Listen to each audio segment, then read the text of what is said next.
been, man? I'm doing great. How are you? Man, I'm doing very well. Uh, Excellent. I really appreciate you for taking the time to speak with me today. Hey, well, appreciate the invite. Always good to connect with you. It's been a minute, so Yeah, I'm glad you're doing well and your family's doing well. yeah, man. Everybody's good, and how's everyone on your side? Hey, we are blessed. Everyone's healthy Mhm. and safe, and we're playing it super cautious. So, I'm not trying to be any statistic. Well, same old way. So, Yeah. so yeah. So I wanted to have a conversation with you because I've always considered you a mentor. I told you that quite a bit, but I just wanted you to know, how important you were to my elevation in my career, early on as well. So Well, I appreciate that. It's we've been on a journey over these years and seen a lot of good stuff happen, mhm. and pivoted when we've had to pivot. Mhm. And well, I've appreciated your positive attitude and your drive to figure it out, right? Because Yeah, sometimes things get tough. And we struggle with some of those issues from time to time. But you've been able to kind of figure out, well, if it's not going that way, I got to go this way. I got to figure it out. If that's not working, you go the next. So yeah, that's a great spirit to have. yeah, absolutely. So let's start back. I know you. You and I first met when we were both working for Reach Media, and so talk about kind of starting there with that journey. Oh, absolutely. Well, back at Reach, I met Tom Joyner inadvertently in my old job when I was working. I was doing all the interactive and internet stuff in the early days. Mhm. This is the late '90s, so Yeah, pretty late '90s. So I was back when dial-up was still big and Wi-Fi was just kind of kicking up, and yeah, had a great ended up pitching Tom about an idea. He actually pitched my company on doing an idea, okay, and I put together a business plan. He liked the idea so much, he ended up hiring me away from my company to join him to help launch BlackAmericaWeb.com. okay. And that was September of 2000, believe it or not. And one of the big projects that we used to launch the website originally, and Mhm. a lot of people don't realize, was actually to launch the first cruise site. Ah, And so the this was a classic startup story. We designed the website, hmm, opened up the call center, uh, installed a phone system, all in real time, yeah, leading right up to the day that Tom, in the morning that Tom was like, I'm going live with the cruise and we're going to start selling the cruise because I want people to book it online. I want yeah, everyone to come through me to do this. yeah, So yeah, that was nerve wracking, exciting, but I was glad I was part of that kind yeah, of building what the cruise has just been an institution and unique of a project unto itself. yeah. And starting with Black America Way Up, because I don't think I knew that story on that's how that started. I always knew that it was a space for us to get, our news and things that are relevant to us, as opposed to going on a CNN, which they may touch Hmm. on one story in the black community, but, for the most part, never that. And so, Yeah, well, and that was Tom's vision when he first called me, because he kind of called me out of the blue. He said, I was sitting at my desk at my old company and the phone rings and I pick it up and he's like, "Hey man, it's Tom Joyner." And I'm like, "Okay, who's playing a joke on me?" Right? He's like, "No, no, no, man, this is Tom. Got your name from a friend of mine." He says, "You're someone I need to talk to because I want to launch a website. I want to launch a newspaper a Yeah. nationally black newspaper that talks to black people about the issues they care most about. And that's where the conversation began. Yeah. And really, this was the dawn of the digital era. And a lot of those conversations early on was saying, hey, Tom, I think we should pivot Yeah. digitally because at the end of the day, newspapers, are going to be around, but let's try to look at how digital, and that's where the beginning of BlackAmericaWeb.com came about. Yeah, and with that, even the transition with Black America Web, because I know it was a small team starting out, and then you mentioned that it was mainly for the cruise, but then Mm-hmm. started adding more and more information and things like that for us. So early on, being that you have a journalism background and things like that, what kind of made you ready to make that transition into the digital space as opposed to traditional? Yeah, we got the cruise up and running. That first kind of that it was actually, the first cruise was in 2000, and this was really selling for the second cruise in 2001. Hmm. And so we got that up and running. A lot of opportunities, challenges, good, bad, and ugly, in that. And then around spring of 2001, Tom was saying, "Hey, look, Neil, I want to pull the trigger on the news site that I want to launch right now," and that's where I made the transition. Reached out to my good buddy who I've known for years and years and years, Roland Martin.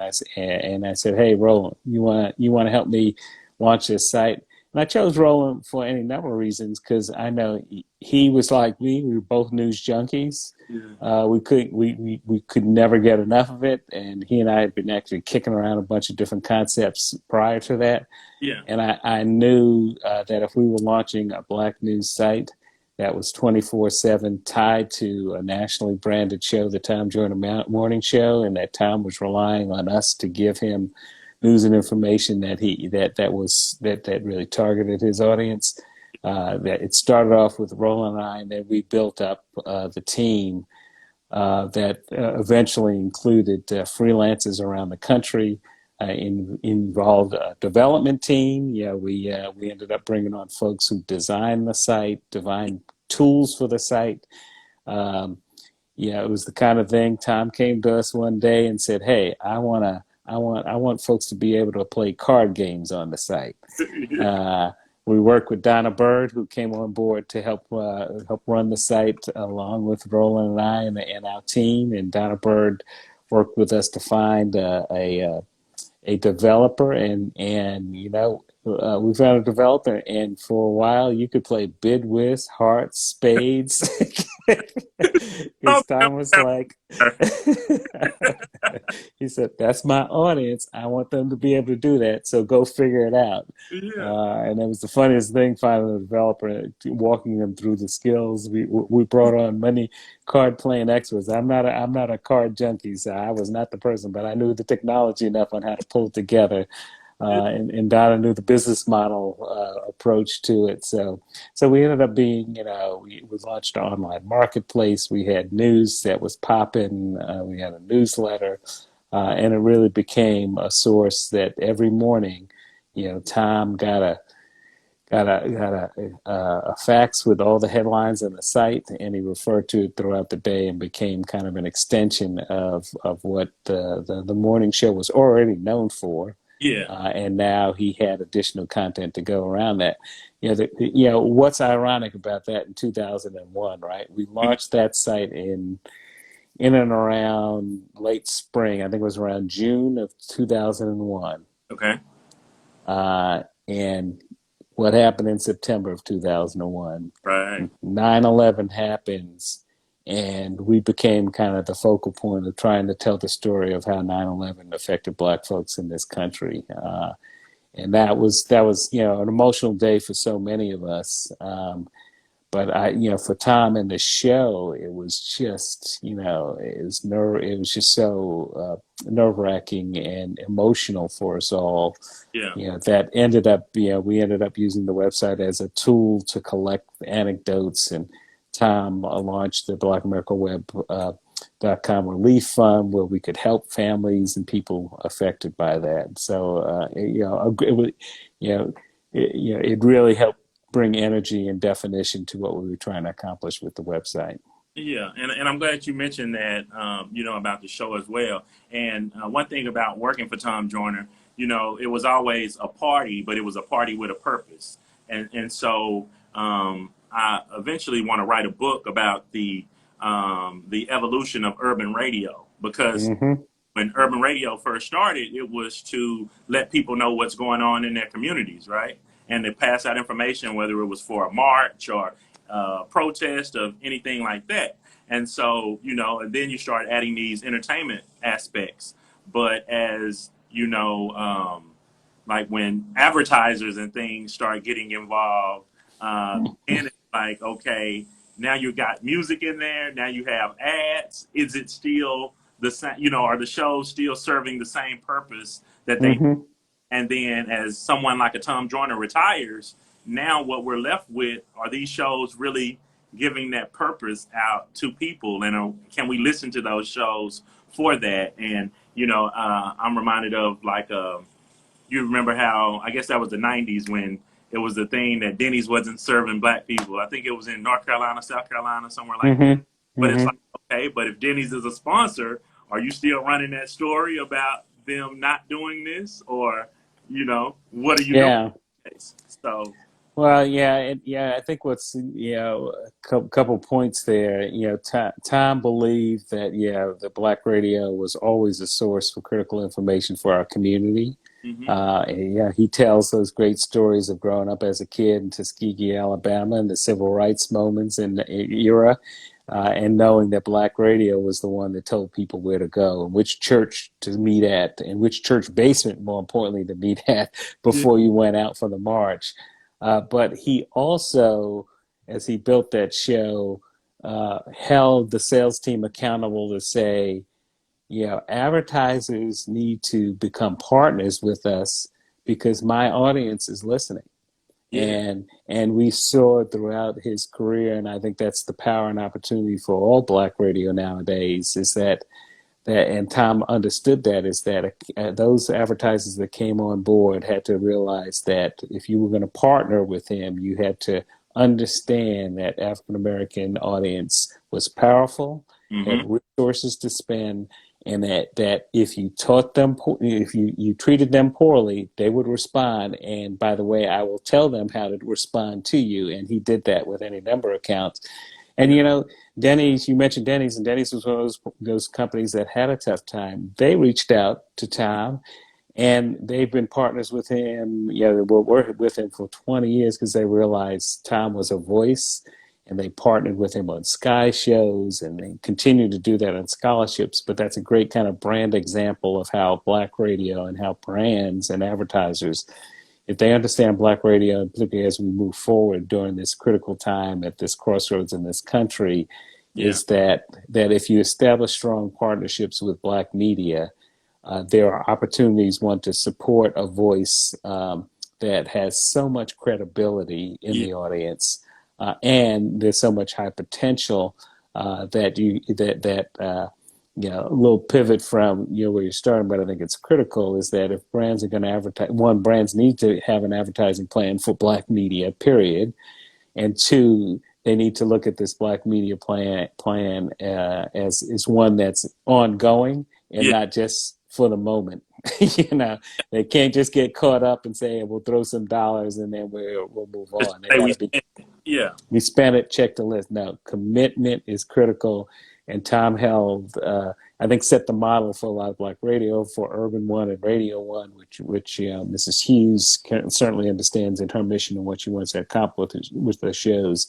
And hmm I think that's really the opportunity for other shows that are now available to kind of pick up that mantle that Tom left off, because I think we're folks who are looking for good answers and direction and information that's yeah. credible and straightforward and not spun. Yeah, and going forward with that, speaking about like something and how black media is used, like for instance with the what was it, the Tuesday where everyone was going to black out everything, but it wasn't a clear message across the board on why everyone was blacking things out, and how Hmm. to properly use it. And I felt like if Tom was still on the air at a time like this, that would have been a little bit more organized. To say Right. this is why we're blacking out, or if we're not blacking out, this is what we need to be posting at this point in time, as opposed to everybody seeming like they're kind of just doing their own thing. No, absolutely. Which is a gap we got to fill, right? And I mean, what's more important, I was walking my dog this morning and ran into a couple of people, and they were talking about the election and voting,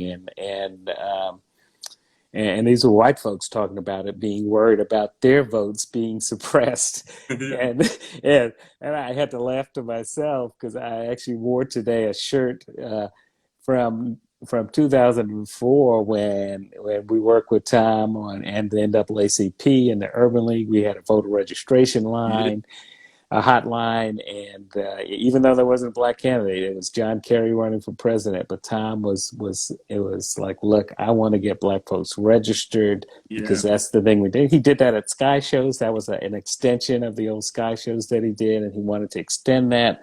And we were able to register tens of thousands of folks, and even right up to on elect during that early election period, we had a Sky Show on Miami Beach, yeah, and check out the lineup for this Sky Show we had that day: Stevie Wonder, India.Arie, and yeah, Kim. That was the talent for the Sky Show. yeah, LeVar Burton ended up showing up, filmmaker Michael Moore, all these other state and U.S. officials came through. yeah, And after that Sky Show, Tom and I think even Jesse Jackson made it down there. I mean, it was amazing. We because the venue, the Miami Beach Convention Center, was within walking distance of City Hall for early voting. yeah, We led those folks right on down to the polling booths to vote, and we need to make sure that happens. This coming October and November for us to make a difference. And I do a call out and a shout out to all the brothers and the sisters with radio shows and TV shows and internet platforms to drive this opportunity to get folks registered and yeah. get them out to vote.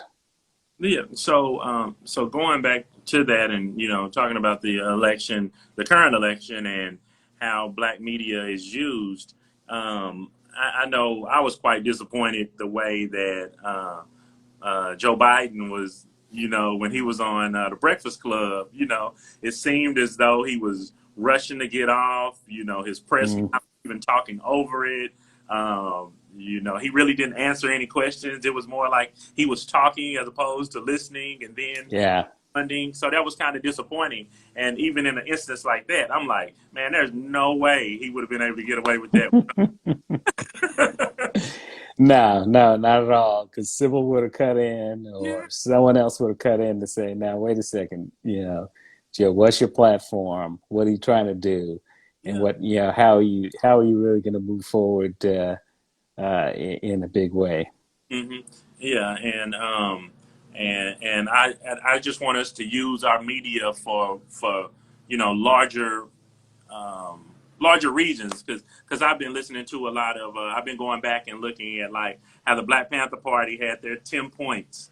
Even like the Nation of Islam, they've always had like Hmm. a certain amount of things. It's a lot of organization. It's not just okay, stop killing us. It's no, stop killing us, and then we need A, B, C, D, E.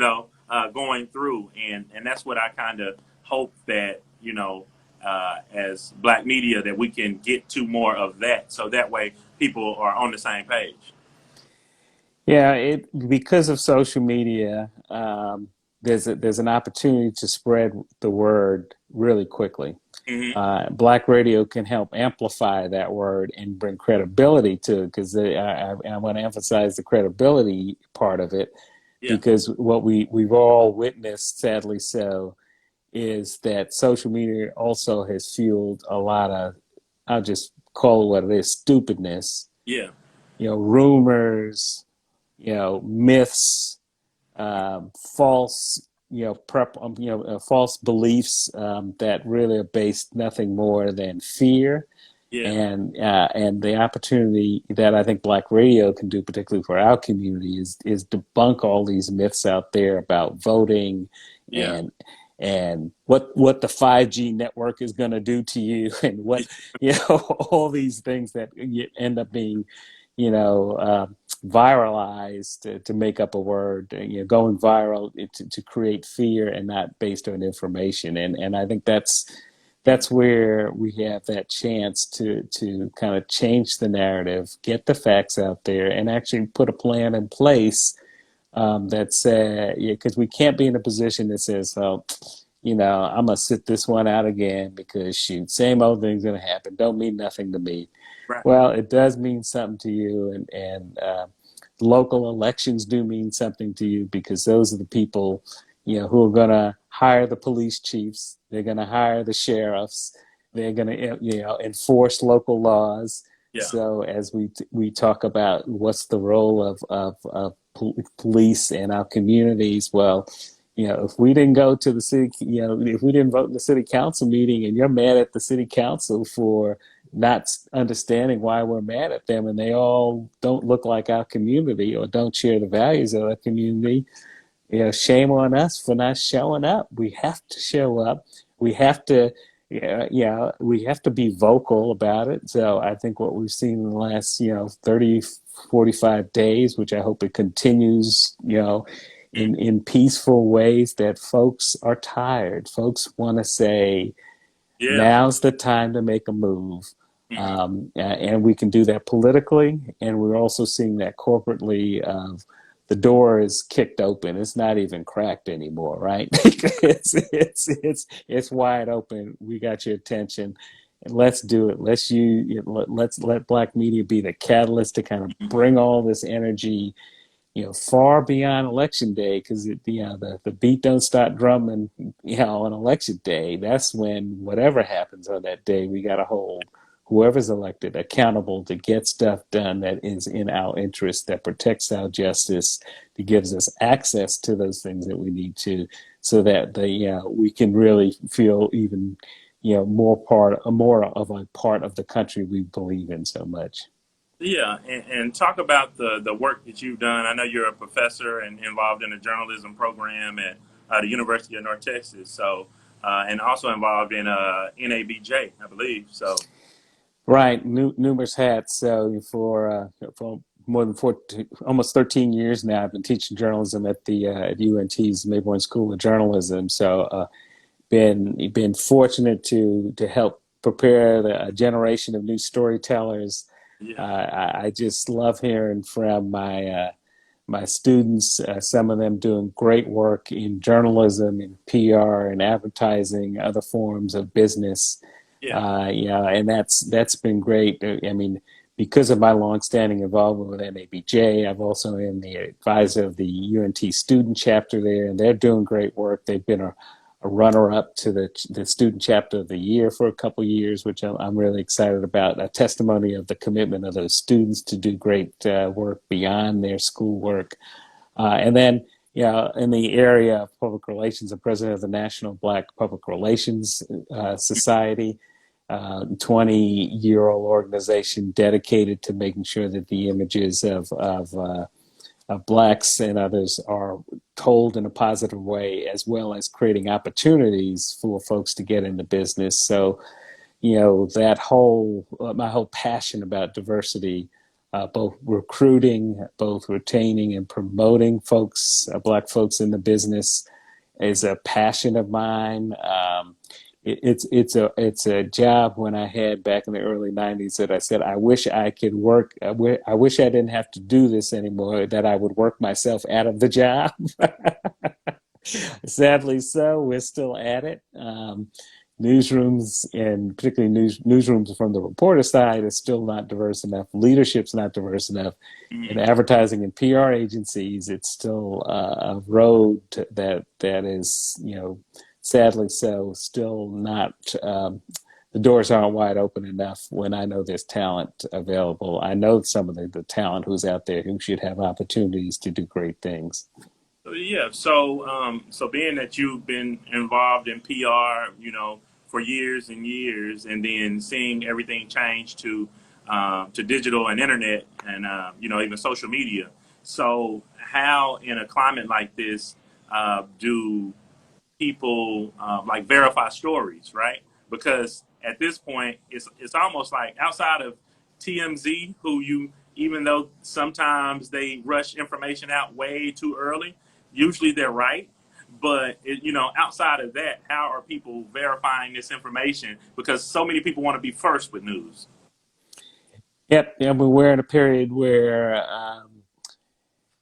everyone has a camera and everyone can push it out instantly. Yeah. That's different than the days of reporters being able to get a call or a tip or witnessing something and then going out, covering and writing it.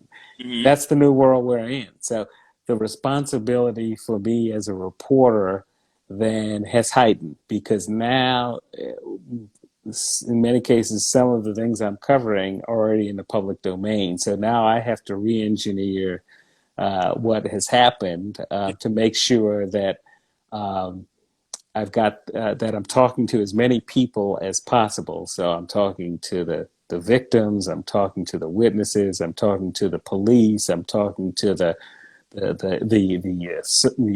other people who might be related to this. I'm pouring through documents, whether that's police reports, court cases, if it's previous cases where abuse or brutality have been involved, or there's a pattern of that. Quite honestly, I have to be that much more diligent and work that much harder. Yeah. There's a phrase in journalism that my editors always told me, and actually my friends always had was one more call. I got to make one more call.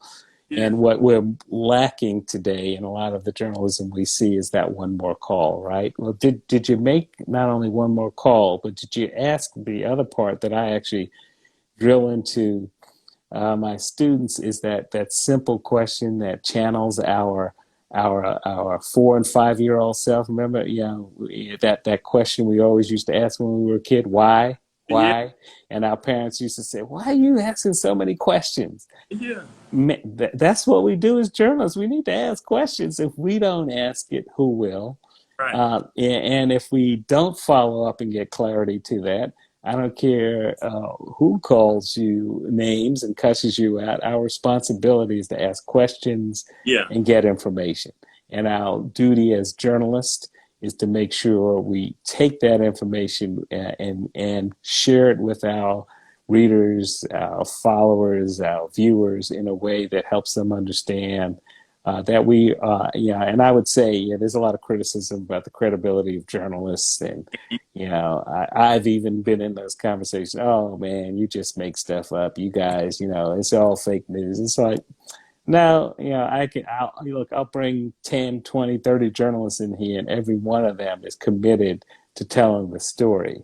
Right. Whether you believe that story and whether you want to believe that story, unfortunately, is a function of the time Yeah. that we live in, because we live in a period where there's the term confirmation bias. Hmm. That means I will only look at the information that confirms what I believe, Yeah. right? So, and that's where as journalists we have to get out of that cycle and help people understand that there are various ways to get to information. Right. And then when you talk about like the newspaper and things like that, it's almost like, yeah, it's verified if it's in the newspaper, but with the newspaper it's coming out tomorrow versus people have saw some information all night long on the internet, and then it's like, oh, it's in the paper, but that's kind of behind. So in a space like this, how does the traditional newspaper industry even make it? Is it because they have a social media platform that kind of works with it? You know what I'm saying? Like, how does it even survive? Yeah, well, the transition is critical because the newspapers have to now report the news and publish it when it happens. It can't wait till tomorrow morning because exactly what you just pointed out, Dessie, is that I already know that. Tell me something else. Uh, I'm not going to wait till tomorrow because I can get it now. Right. because someone shared that a text with me, someone shot me a picture because they saw what happened.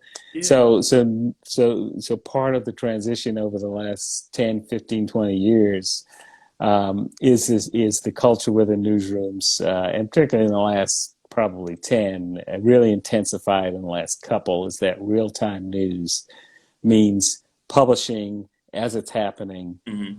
and updating throughout the course of the day, Yeah. and then making sure there's a team that's doing that on a regular basis, that's sharing that content on social media, Uh-huh. and then that there's perhaps part of that breaking news team, but also there's an investigative team that's Okay. stepping back to look a little deeper and provide that context to the overall story. Because what we know in real time situations is that stories are changing by the minute, Yeah. and what we know is that the video clip that we see of an incident is exactly that. It's a clip. We Yes. don't really know what happened beforehand, Yeah. and we don't know what happened after that. And good journalists, good newspaper journalists, good broadcast journalists are going to tell you what happened before then, what Yeah. happened, what led up to that moment, and then what's happened since that moment. So that, yeah, not only am I sharing and just refreshing my screen every 5 minutes to see what's going on Yeah. now, but the next day when I'm reading that story, I actually say, "Oh, okay, now I understand." And so I go back to the point I previously made. That's a lot more responsibility on us as journalists to not only get it right when we publish, Yeah. but then to follow up, and so that when you're picking up the paper or going, more than likely you're not picking up a paper, you're going to your phone screen and looking at either who shared that story, or you're going to scroll through what sites you might look at, and that's what you're doing. You're scrolling until you say, "Oh, all right, no, I want to read that because that's going to tell me something I did not know." Yeah. Because all the talking heads are talking about this, and what I saw on the day of, we're talking about that, but no one explained why this happened. And so we've got to do two tiers, and we've got to do that better. And some news organizations do that better than others. Yeah, and I know you're on limited time because I know you have a call coming up, and I don't want to hold you too long. But another thing that I wanted to kind of speak to you about, and one thing that you kind of showed me early on in my career is when you got ready to leave working for Reach Media. I believe they were still a client of yours, and Mm-hmm. I didn't understand that at the time because I'm used to like people staying with a company and okay, if you have an opportunity to work with Tom Joyner, like okay, why would I leave?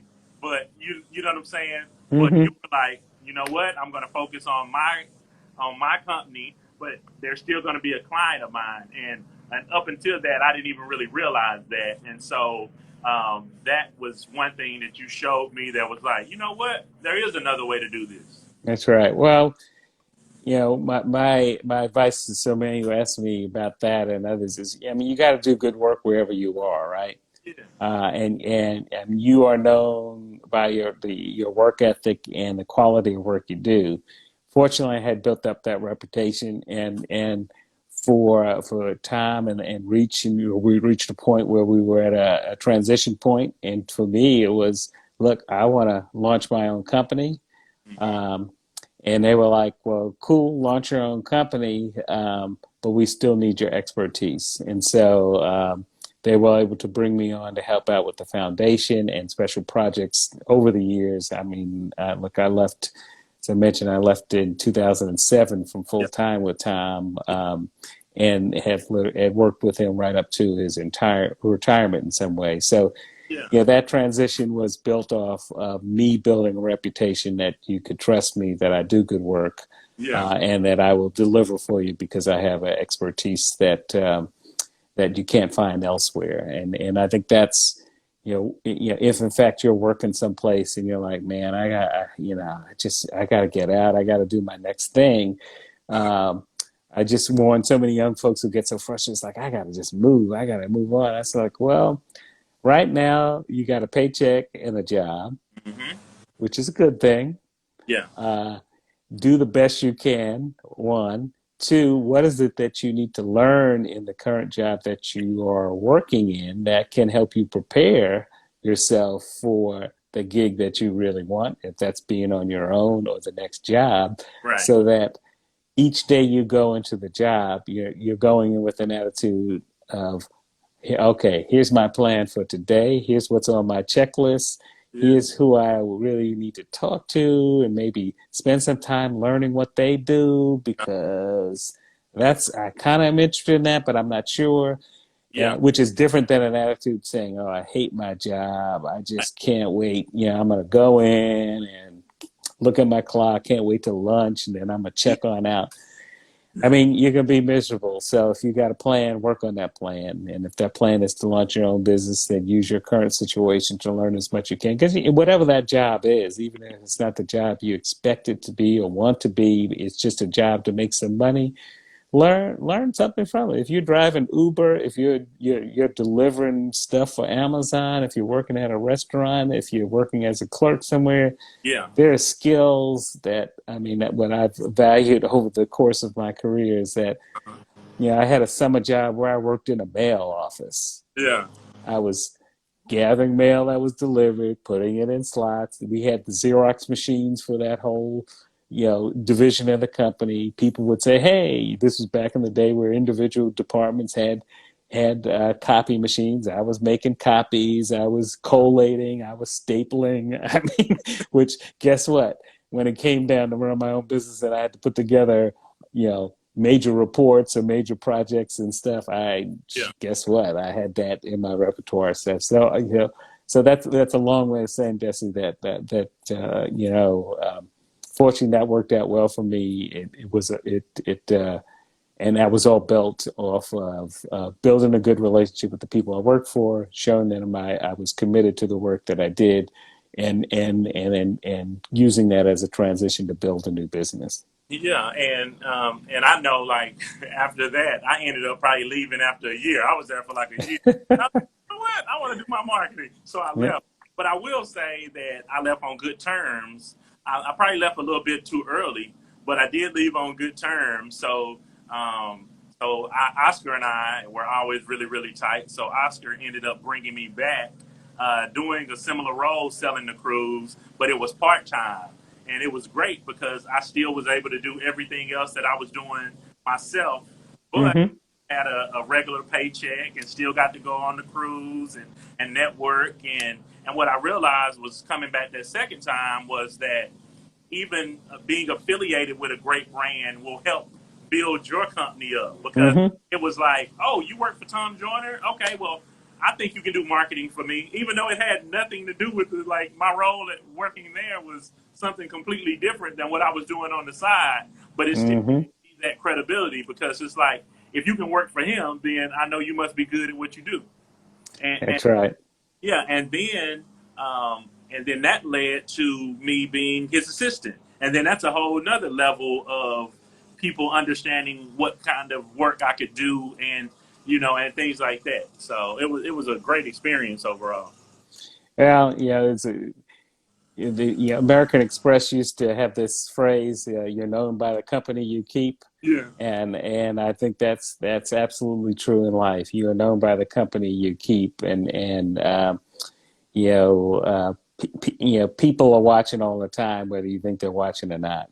They see you operate in and around town, and yeah, they're going to judge you for that. And I think in business, as you've built your firm and continue to build it, as I continue to grow my firm, I know whatever I do, wherever I go, I'm the representative of my brand, right? Dessie, there you go.